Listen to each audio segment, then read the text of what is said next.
চিত্ত যেথা ভয় শূন্য, উচ্চ যেথা শির, জ্ঞান যেথা মুক্ত, যেথা গৃহের প্রাচীর। আপন প্রাঙ্গণ তলে দিবস সর্বরি, বসুধারে রাখে নাই খণ্ড ক্ষুদ্র করি। যেথা বাক্য হৃদয়ের উৎস মুখ হতে উচ্ছ্বসিয়া ওঠে, যেথা নির্বারিত স্রোতে দেশে দেশে দিশে দিশে কর্মধারা ধায়। অজস্র সহস্র বিধি চরিতার্থ থায়।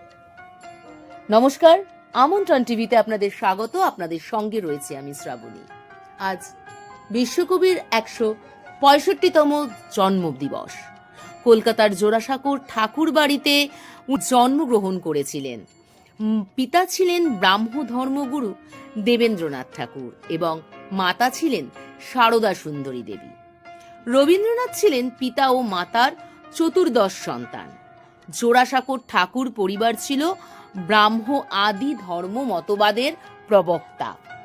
1875 সালে মাত্র 14 বছর বয়সে রবীন্দ্রনাথ তার মাকে হারান। পিতা দেবেন্দ্রনাথ দেশ ভ্রমণের নেশায় বছরের বেশিরভাগ সময় কলকাতার বাইরে অতিবাহিত করতেন। তাই ধনাঢ্য পরিবারের সন্তান হয়েও রবীন্দ্রনাথের ছেলেবেলা কেটেছিল কিন্তু ভৃত্য অনুশাসনে। তিনি বিদ্যালয়ের শিক্ষায় আগ্রহী ছিলেন না, তাই বাড়িতেই গৃহশিক্ষক রেখে ছোট্ট কবিগুরু রবীন্দ্রনাথের শিক্ষার ব্যবস্থা করা হয়েছিল। ছেলেবেলায় জোড়াসাঁকোর বাড়িতে অথবা বোলপুর ও পানিহাটির বাগান বাড়িতে প্রাকৃতিক পরিবেশের মধ্যে ঘুরে বেড়াতে বেশি স্বাচ্ছন্দ্য বোধ করতেন রবীন্দ্রনাথ। 1873 সালের 6 ফেব্রুয়ারি 12 বছর বয়সে রবীন্দ্রনাথের উপনয়ন অনুষ্ঠিত হয়েছিল। এরপর তিনি কয়েক মাসের জন্য পিতার সঙ্গে দেশ ভ্রমণে বেরোন। প্রথমে তিনি আসেন শান্তিনিকেতনে। এছাড়াও 1913 সালে গীতাঞ্জলি কাব্যগ্রন্থের জন্য সাহিত্যের নোবেল পুরস্কার পান, যা এশিয়াদের মধ্যে প্রথম। ভারত ও বাংলাদেশ উভয় দেশেরই জাতীয় সঙ্গীত রচনা করেছিলেন কবিগুরু।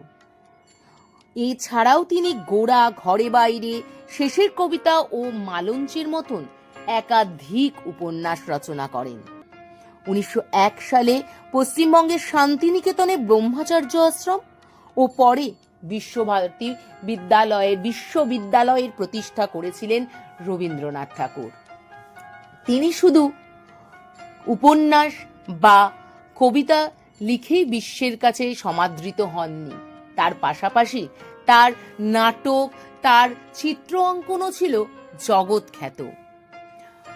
ভারত তথা আপামর বিশ্বের কাছে বাঙালি তো বটেই, রবীন্দ্রনাথ হলো একটা চির স্মরণের জায়গা বা একটা শান্তির জায়গা।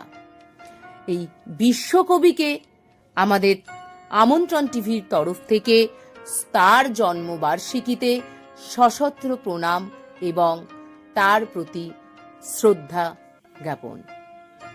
এখনকার মতন এই পর্যন্তই।